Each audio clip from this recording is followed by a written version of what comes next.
Bienvenidos and welcome to the next installment of Lead Media Programming from Studio 54, campus of California State University, San Bernardino, the digital media platform for inspired educators, leaders, and community activists and advocates, taking our message directly to the people, to the gente. Thank you for sharing our common interest in the analysis, discussion, critique, dissemination, and commitment to the educational issues that impact Latinos. I'm your host, Dr. Enrique Murillo Jr., and this episode is a syndicated replay from Season 10 of Lead Summit 2019. The theme that year was Su voto es su voz, everyone counts. Here's a little behind the scenes trivia. The lead planners, together with the padrinos, madrinas, speakers, panelists, and so forth in any given year, we all get together back at the conference hotel the evening of the Lead Summit for a debriefing and hospitality event. As we celebrate another successful event in year, we actually choose the theme for what would become the next year's summit. In that particular year, we were facing a very important and historic election cycle, but also continuously frustrated with the decennial census projections that has always historically underestimated the Latino population growth. This capstone presentation is entitled Civic Courage and Social Action in the American Democratic Process Toward a New Latino Citizenry. Education is of economic imperative and the civil rights issue of our generation. It's a right, not a privilege.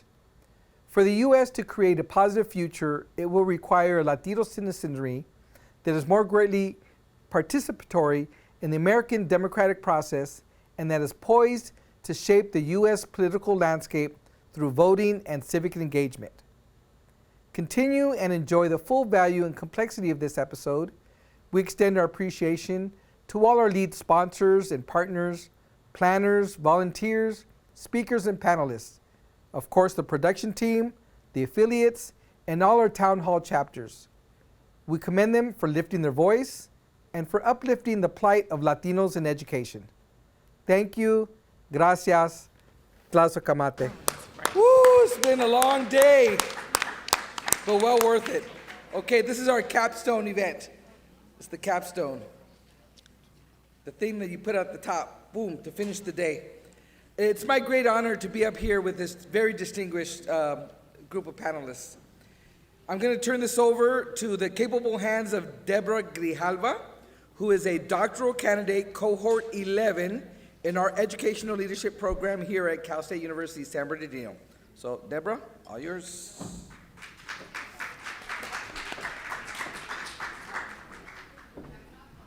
Thank you, Dr. Murillo.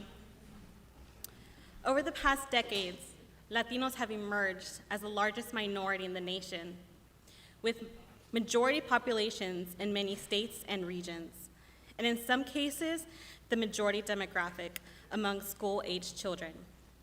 In many ways, this is our moment. As a major cultural influence on art, music, food, and so forth. Our workers, too, are the backbone of many sectors of the intertwining local, regional, state, national, and global economies. Yet the strength of our schools and communities, basically our place in the world, is impossible to evaluate without focusing on the educational outcomes of Latino students.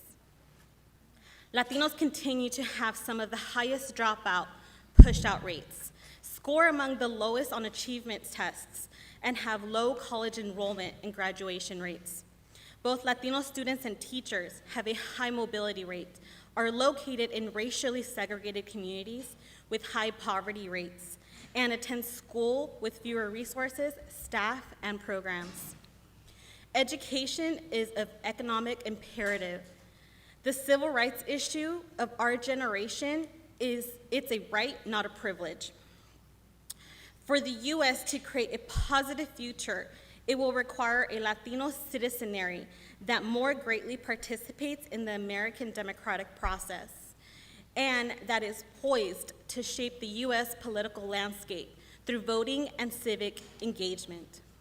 By 2020, 32 million Latinos for the first time will be eligible to vote, the the largest racial or ethnic group eligible to vote in a presidential election. Immigration is playing a role, albeit a small one. 1 in 10 eligible voters will be foreign-born in 2020, the highest share since 1970.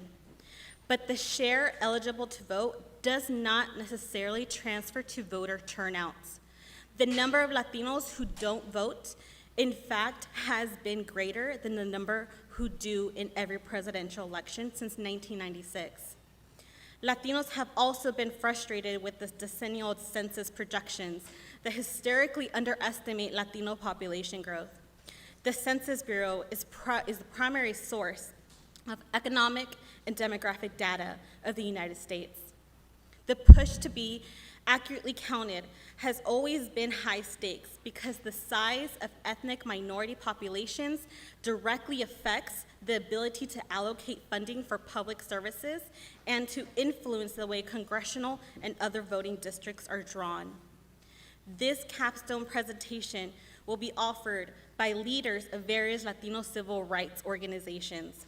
The fight for civil rights doesn't happen in a vacuum, and in most cases have fueled and have been fueled by other social justice movements. As we represent a significant portion of this country's future strength, we must achieve a dramatic and powerful change in our communities, one that necessitates civic courage, social action, public service, and creation of leadership opportunities. It is my honor to introduce our panel for today. Lydia Camareo, Lizette Escobedo, Domingo Garcia. Please join me in welcoming them.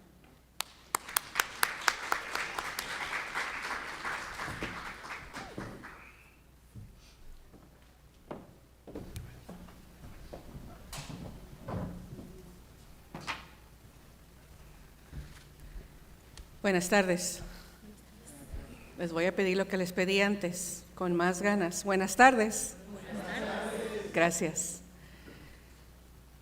This election cycle for 2020, and we need to begin thinking about it today, yesterday, not in 2020, is probably one of the most important election cycles because it also corresponds not only with an election of our lifetime because at the federal level the Latino community is under attack, but it also corresponds with a census count.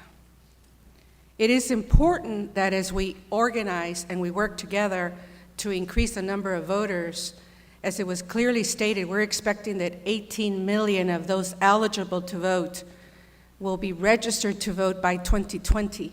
Is that a figure that's enough for us to have the kind of competitive turnout in states like Arizona, who is now moving from a red state to a purple state, in Florida, that will continue to be a competitive state, and in Texas, while a very, very deep red state, could be another California state in this cycle. So we have to work at registering voters, and we have to work at turning out voters, and we expect that, despite what people say and reporters think, the Latino electorate has grown every 4 years by 2 million more registered voters and 1 million more votes cast.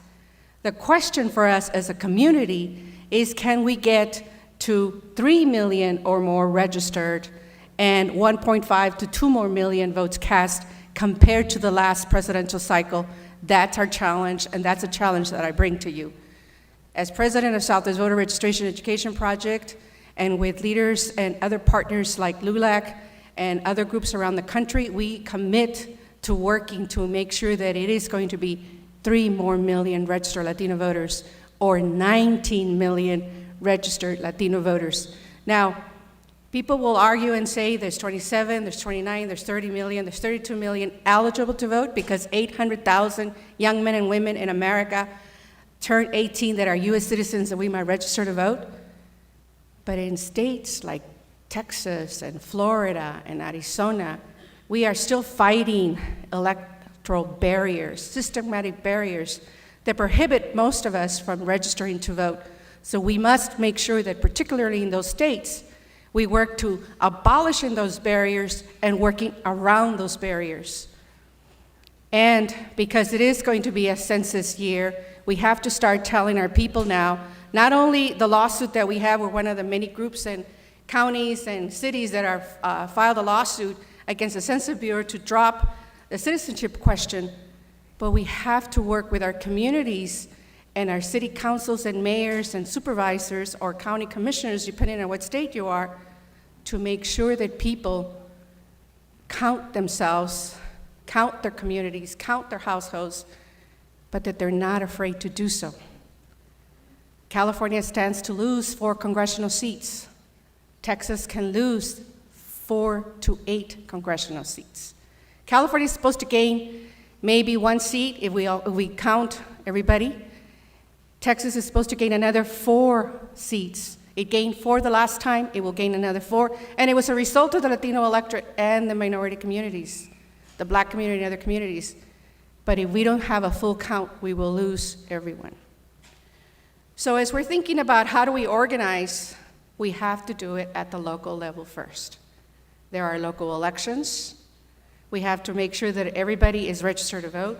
We also have to make sure that in 2 years and maybe 4, how many of those folks that need to be naturalized can be naturalized in time. In 2012, we asked the administration that had just won, or rather in 2008, I must say, the administration that just won at the federal level, if you invest X dollars to naturalize citizens, we can make sure that Texas will have 2.5 to 5 million eligible voters that can convert Texas. We missed the boat then, we missed the opportunity then. Will we miss it today? We also have to think about the policies. It isn't enough to talk about the voter registration, the mobilization, the census, and redistricting, which will be in 2011, but we have to speak about the policies, the messaging to the voters. Everybody talks about how every election we have to have 1 or 2 issues that are important. Well, let's be clear, for Latinos, it's always jobs and education. Jobs and education. And immigration is our litmus test. Latinos are citizens who can vote. They vote, but immigration question and how the candidate responds to our community, whether they want to welcome us or send us back to I don't know where, that's part of the messaging. And if candidates who want to earn our vote do not invest in our community to turn out to vote, or candidates who are Latino who think they will have the Latino vote just because they're Latino, they're sadly mistaken. And we have seen already many, many very, very qualified candidates over our history who have not invested in expanding the electorate first and then mobilizing it, but with a purpose. Latinos want to know, how is my family going to be better, do better? How is my community going to be doing better? They told us we had 5 minutes, so I was just checking. So we have to think about the policy issues, we have to think about the messaging, and we have to invest. And let me tell you something. When Willie Velasquez started registering voters, every other door someone needed to be registered to vote. Now it's every 15 to 20 door, depending on what community you're working in. If you're in a very immigrant community, it can be as many as 40 doors. That means we have to work harder to find a new voter. It also means that despite what the national politics says or the national pundits, that we don't care, that is wrong. I'm constantly being asked, do Latinos not cast a vote because they don't care or because they don't understand the process? Quite the contrary, Latinos very much care, and they do understand the process. And sometimes, just like I can be very cynical about the process, they still understand very clearly that with a vote, it's our ticket to respect and dignity. And if we remind people that besides employment and jobs and education and immigration is the litmus test, that our vote is, in fact, our ticket to respect and dignity, then more people will cast their vote. Prop 187 is a perfect example. We knew very clearly that we were going to lose. We did not have enough Mexican registered voters in California, and there wasn't enough of us anyways at the time. Today, California enjoys the largest number of Latino registered voters, over 4.1 million registered Latino voters. And you are voting at a high rate, despite what people say. Yes, there are certain elections that we vote less, like local elections, but that's clear across the country and clear across groups. White groups, black groups, Asians, others, Latinos as well. We vote at a significant number. In a presidential level, we are voting at about 80% of those that are registered to vote. However, we get counted by all that are eligible to vote. And if you're not registered, you can't vote, period. In a midterm election, we're voting at about 50%, unless you are from a red state like Texas, which is at 37%. In a local election, you might find here in the city of Los Angeles that 27 to 32% will cast their vote, but in Texas, 3 to 6 percentage points will cast the vote. It's based on participation, it's based on resources, and it's based on a number of things. But we are voting, we will vote, but we will do it. Why? Because we expect to be treated with dignity, and we will not be told by anyone, local, state, or federal level. No single person is going to tell us que no pertenecemos en esta ciudad o este país. We're here to stay, we're not moving, and we're going to build this country even better with our leaders. Gracias.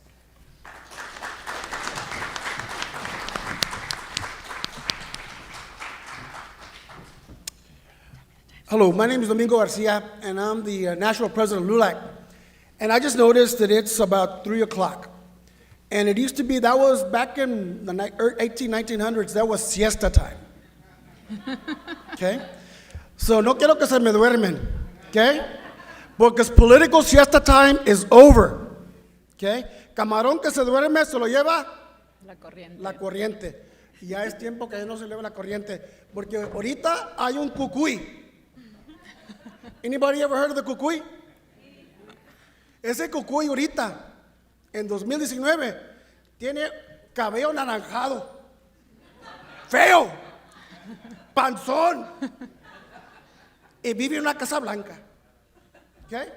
And that cucuy is who we need to be fighting against. Because that cucuy is a cucuy that LULAC has been fighting since 1929 when we were founded. And think about 1929. I'm just going to give you a little brief history. In 1929, if 5 Mexican-American males got together in Texas, it was against the law. It was sedition. And you could be lynched for getting together. And the Latinos, those Mexican-American males who formed LULAC, had to go to a jacal. A jacal is a hut to organize to stop the discrimination and the racism against la raza in Texas. And when we're talking about that, we're talking about segregated schools. We're talking about signs that said no Mexicans, no niggers, no dogs allowed at hotels and restaurants across the Southwest. And they got up and fought, because I'm going to talk to you about civic courage. Now, what is civic courage? Civic courage es donde necesitamos valientes, los que tienen coraje, los que no tienen miedo, los que no se rajan. Okay? And those are the people that have traditionally led the fights. But people will say, Domingo, yo no soy Cuauhtémoc. Si me queman los pies, yo les voy a decir tal oro. Yo no soy Pancho Villa. I'm not going to be attacking Columbus, New Mexico, and going up against the U.S. Army. Yo no soy Emiliano Zapata. Es mejor vivir de pie que morir de pie que vivir de rodilla. Better die on your feet than to live on your knees. Yo no soy Cesar Chavez. I'm not going to march from Naleo to Sacramento. I'm not Rosie Castro. I'm not going to take on the establishment in San Antonio. But let me tell you, there are heroes every day. And we need those heroes every day to fight against the oppression. Because we've seen the voter suppression efforts. They're trying to rig the system. Los tienen miedo. They're afraid of what's happening in California, New Mexico, Texas, and across the country. I'm going to give you a little story. How many ever heard of Dodge City, Kansas? You ever heard of Dodge? Get out of Dodge? Yeah. Okay. Well, in November of 2018, the Secretary of State of Kansas, a guy named Chris Koch, he led Trump's voter fraud commission, National Voter Fraud Commission, was running for governor of Kansas. And Dodge City is now 63% Latino. And what they did was they took the only polling place in a town of 33,000 people and moved it 20 miles outside the city limits. Okay? Now, literally, if you were a Latino voter in Dodge City, Kansas, you had to get out of Dodge to go vote. Okay? And we got the call. We have a Lula Council there in Dodge City. And then we said, okay, we're going to file a lawsuit. Everybody was afraid. This is where I talk about civic courage. Well, I work at the meatpacking plant. I work at the local grocery store. And if my boss or my patron finds out that I'm filing the lawsuit, they're going to fire me. But there was a young man. His name was Alejandro Lopez. He was a high school senior at Dodge City High School. He called us. He said, I'll stand up. We filed a lawsuit, and we weren't able to get the lawsuit approved 3 days before the election. So we Ubered the voters to the polls. We rented 3 minivans, and we took voters to the polls. And to make a long story short, for the first time in the history of Kansas in 30 years, the Democratic woman governor got elected with Latino votes in Kansas, okay? And Alejandro was on the Rachel Maddow show, and he was on a lot of national networks, and we recognized him in Washington because he was not afraid. No tuvo miedo, okay? In Texas, last, 2 months ago, Lydia, the Secretary of State said there were 98,000 illegal voters voting in Texas. Well, of course, we said, puro pedo. There are no 98,000, illegal voters voting in Texas, and we filed a lawsuit. And we had people that stood up and said, hey, I'm a naturalized citizen, and they can't take me off the rolls just because I'm naturalized. The 98,000 people that were targeting were naturalized citizens. Now think about it. If you got a letter in the mail that says you might be committing voter fraud if you voted, and it's 2 to 20 years in prison and a 3rd-degree felony if you do this, are you sure you're a U.S. citizen? Are you sure you want to vote? And we took on the lawsuit, and we won. And now we're going to announce probably in the next 24 hours the Secretary of State has backed down and that every one of those letters is coming back and those voters stay on the rolls. But what we're seeing is a continuous effort to suppress our vote. And it's going to take us standing up and fighting at all levels. And this is what I'm going to say. It's talking about political, economic, and cultural empowerment. It's not being afraid to take on the establishment and saying, no más, que ya basta. And that takes a lot of courage. Necesitamos valientes. Necesitamos gente que es fuerte. And it's not easy sometimes to do that. Rosie, when you heard her talk about Texas, I was there as a Raza Unida 19-year-old trying to run a primary and having to read the election code. It's not easy. It's not easy when you're a metro organizer and people are looking at arresting you because you had a protest on campus. It's not easy last year when we were at the border and we were trying to release babies from a baby jail in McAllen, Texas, and we were able to get them released now. Those things are not easy, but you got to have people that will stand up and fight. So I'm going to tell you right now, the current system, the Electoral College system, is rigged against California. Somebody said earlier today that LA County has more people than 43 states. That's correct, but you still only got 2 senators. And in the Electoral College, the reason Trump got elected was because those rural areas that were made to protect slaveholding states have a disproportionate number of votes in the national election. And therefore, we need to change the Electoral College. They are right when they talk about that. They are right when we talk about having to empower our communities by running Latinos at all office. So I challenge everybody here, run for office. And I'll give you one little example. I got an email from a 27-year-old young lady in New York City that she was going to run for Congress. And she just needed my help. And could I just send some money? So I don't know who she was. She was a Latina. She was running in New York. I sent her $1,000. Her name is Alejandra Ocasio-Cortez. Yep. And she got elected to Congress at 28. Tell you another story. I have an office in Houston, Texas. Another Latina came to my office. Her name is Lina Hidalgo. She was 27, but she had already graduated from Columbia and I believe Yale. And she said she was running for county judge. And in Texas, county judge is like you have county supervisors here in California, like the head county supervisor. And Houston has also over 4 million people. And nobody believed she could win. And the Republicans had controlled Houston for decades.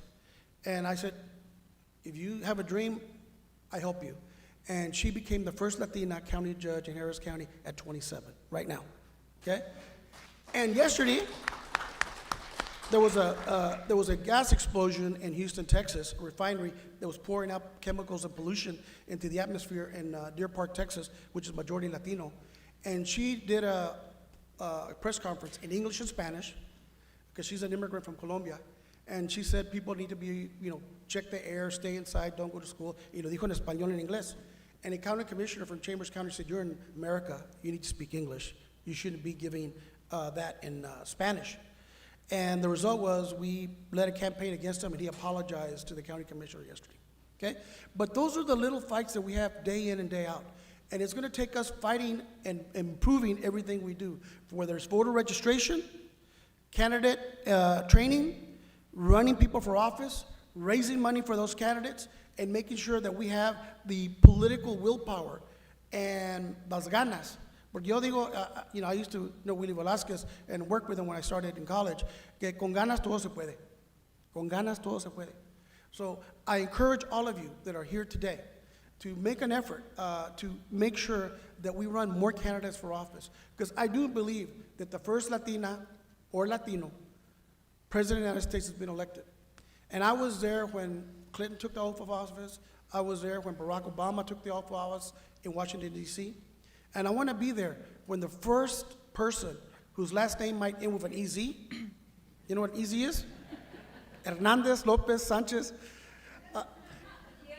Gutierrez, or maybe a Castro or a Garcia, or will become the next president of the United States of America, because that's our goal. And that should be your goal. And I always tell people, when you decide why you want to run for office, the only criteria that you should have is a metric. Did you do something to help Jose and Maria today? Did you improve the education of their children? Did you give them a higher wage, better health care? What did you do to help Jose and Maria? And if you did something to help Jose and Maria, te vientates, te tiro la chancla, to get well. But if you didn't, then you're in the political office for the wrong reason. And that's what we need to hold the politicians accountable and move our community forward. Gracias.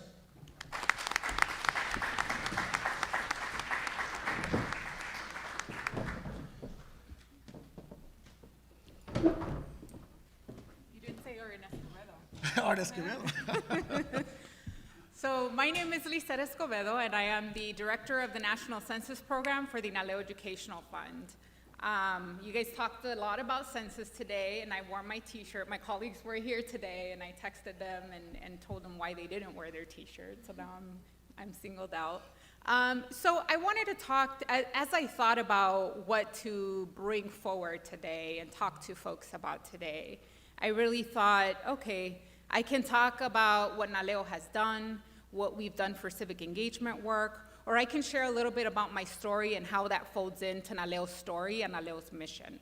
So I am a fellow millennial, and I know we always talk about, millennials this, millennials that, and I hope that my story will give folks some courage that as millennials and as young folks, we gotta step up.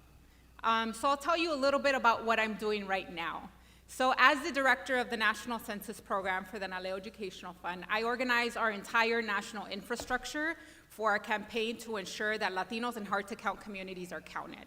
This means coordinating with our LULAC partners, coordinating with our Voto Latino partners, with our media partners, and really pulling together strategies to ensure that everyone in our community is counted and is informed. Part of the battle that we have to fight is actually sitting down next to the director of the US Census Bureau and really calling him out and saying, what are you doing about this citizenship question? How are you working with the Department of Commerce to make sure that the Secretary for the Department of Commerce is testifying before Congress with the questions that we have? So a lot of what I do is making sure that our voiceless communities have a voice. And it gives me great pride because I came from a little city called Bell Gardens, California, in Southeast LA. So every time I'm in that room and I'm fighting for communities like my parents, like my dad who only went up to the 2nd grade in Mexico and can't read or write Spanish or English, I think about the fact that I'm speaking for him when I'm at that table. And I think about how all of these little policies and all of these little things and fixes to the forms, et cetera, that the administration or that the government tries to do has a major impact in our communities, and that me as the voice for my community has to be absolutely vigilant in calling folks out that need to get called out. So part of the work that I do is looking at policy, looking at the operations for the Census Bureau, and making sure that I'm asking the right questions about how are you going to count rural communities? How are you going to count farm worker communities? What does the non-response follow-up look like? And how do we keep our communities safe, especially under this administration and under this rhetoric? So I have the great opportunity to do that piece of work. The other piece of work that I get to do is really ensuring that we have all of the informational infrastructure that our community needs. So part of our census work is hosting a national information hotline.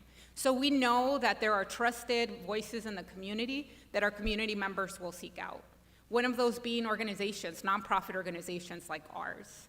And so we've set up a complete hotline infrastructure to make sure that happens. And I'll share that, interestingly, most folks won't get this from when I talk about the census, because I'm absolutely obsessed with the census. But I actually just was rehired with the Naleo Educational Fund about 9 weeks ago. I was working for SEIU, the Service Employees International Union, working with home care workers across the country to make sure that they had dignity wages and dignity benefits.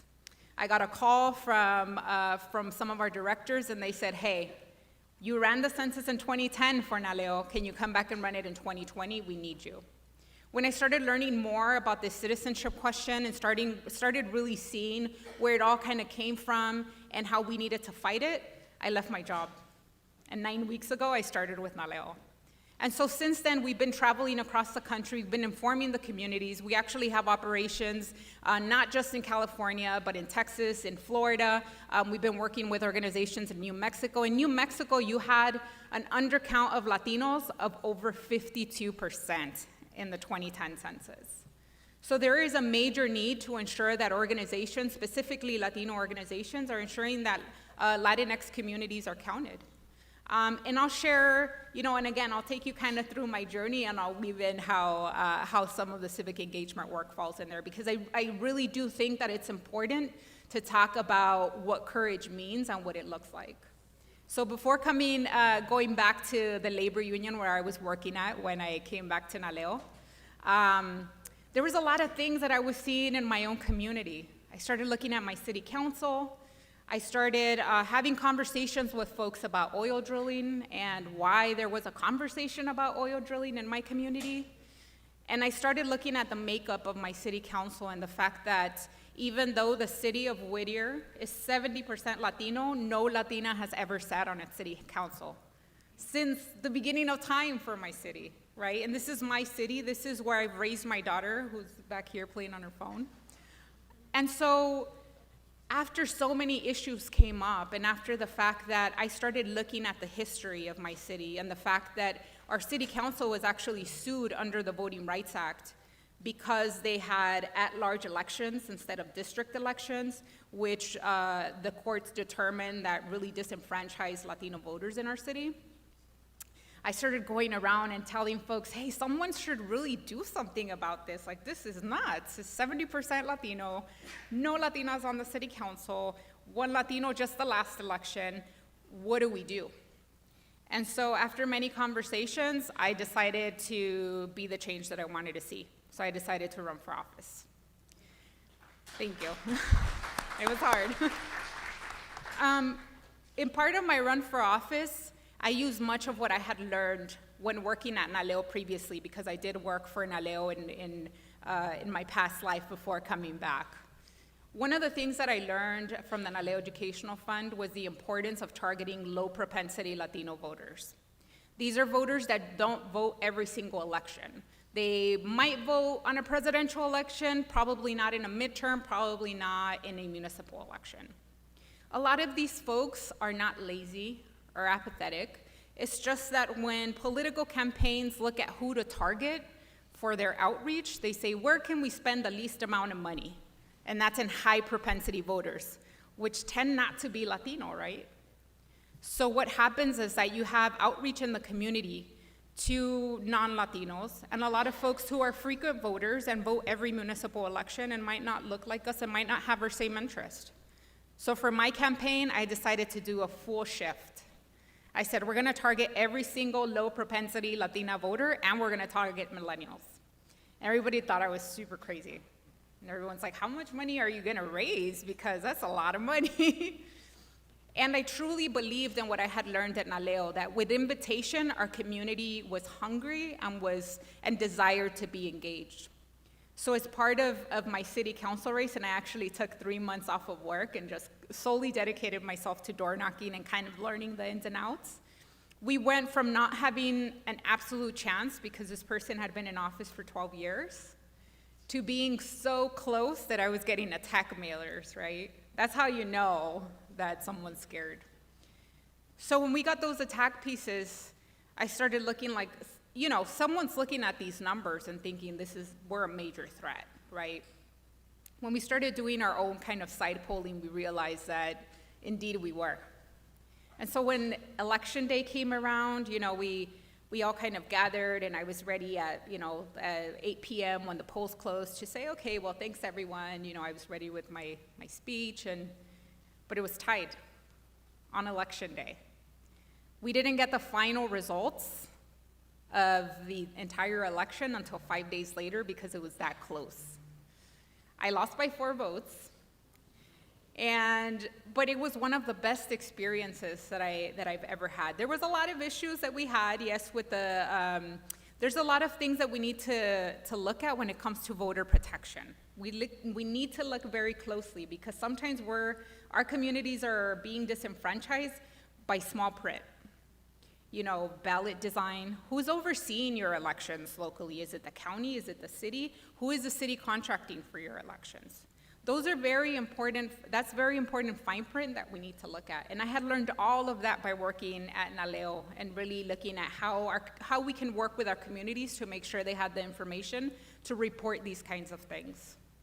So after a long, hard, long-fought battle, we came very close. But what was most important is that we created a movement of very hungry young Latinos, young millennials. We mobilized the entire Whittier College.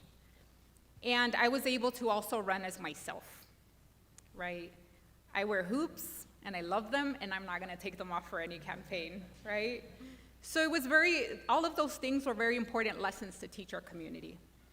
And so following my election, I decided to continue to engage my community and a lot of the young women. And my team was actually all young women under the age of 25. That was my campaign manager, everything. That's all we hired. And we started looking at where do we go from here, right? What kind of movement do we create? So when I went back to the union after I had lost my election, I started looking at where do I want to be at this moment in time? What is the legacy and the story that I want to tell my daughter about what I did when everything we believe in and the full count of our community is at stake? And I thought, after I started looking at everything and I started talking to Naleo, I thought this is the civil rights fight of our time. This is the opportunity we have to fight back and show that we're strong in numbers. Now, we have the potential of a citizenship question, and it's being fought in the Supreme Court, and it will be heard on April 23rd. You also have a really interesting case in the state of Alabama, where the state is trying to push, or at least various plaintiffs are trying to push, so that no person who's undocumented is counted. We don't believe it'll have legs. But that's the rhetoric that we have right now. So I do believe wholeheartedly that the census enumeration and making sure that every Latino is counted is absolutely the fight for civil rights of our time. So before working my stint at the union, I was working at Naleo. I started off working on our citizenship work. Some of you may have heard of this, I think it was a really awesome campaign, called Ya es Hora Ciudadanía. And I know I came out here, I remember traveling everywhere. So what I did is that we looked at what are the elections that are coming up and where is their opportunity. So after we did much research, we realized that folks who had the highest propensity of voting were actually naturalized citizens. And we thought, who's tapping into the naturalized citizens to make sure that we got them on the pathway to voting? And we realized that we needed to energize the community and create this huge campaign. So in 2006, we saw the immigrant rights marches, and right after that, we started talking. How do we use this energy to create a sense of urgency in our community? We realized that there was over 8 million legal permanent residents who were eligible to naturalize, but hadn't yet started on the path to naturalization. So we launched that campaign, and we naturalized over 1 million that year, who voted the very next election in 2008. After that, I thought, okay, well, what's next? Where do we go from here? So we launched the Ve Vota campaign, and I stood on board with Naleo, and I was like, I'm ready, let's go. And we ran our national voter engagement program, which is part of reaching our low propensity voters. So we had a Get Out the Vote campaign, et cetera, working with various partners. What we saw is that those folks that we touched, that we called, that we had some interaction with, had a higher propensity to vote than those folks that we hadn't. Right now, one of the things that we're looking at is how does our contact have an influence on other civic engagement work? So how does it influence them participating in the census? How does it influence them participating in a municipal or in a congressional election? So after running the various GOTV campaigns, we did a lot of our voter protection work. So our voter protection work consists of Spanish language, Spanish-speaking Latinos having access to a hotline where they can report discrepancies. As a result of some of the discrepancies we saw there was lawsuits against the Riverside County, which is right next door, and some other counties and some other localities where we saw that either there wasn't proper poll worker training, or folks were just being turned away and asked, for a specific ID that in California you're not required to have ID, right? Which constitutes the poor poll worker training. So a lot of the work that we've done as Naleo really has been what I believe that my mission has been in life, which is making sure that as Latinos we have a voice. Because for so long we're in communities where chroming plants are placed in our backyard because nobody's gonna say anything about it. For so long we've had sometimes municipal governments and folks who didn't hear us all the time. And as part of Naleo, the other piece that we have is we also train our Latino elected officials who get elected into office, who might be someone like me who's never been in office, but wants to do right by the community. We have education institutes, we have workforce policy institutes. And so part of the mission of Naleo is to engage the Latino community from citizenship to public service. So we wanna make sure that as Latinos get elected, that they have all the tools at their disposal to make the right decisions for our communities and to do right by us. And so I really do think that civic engagement and really us being the ones who shape the playing field is our fight. And it doesn't matter, how young or how old you may be, this is all of our fight because it's the future, it's our future and it's the future of my 9-year-old who's back here. So thank you all for having me today.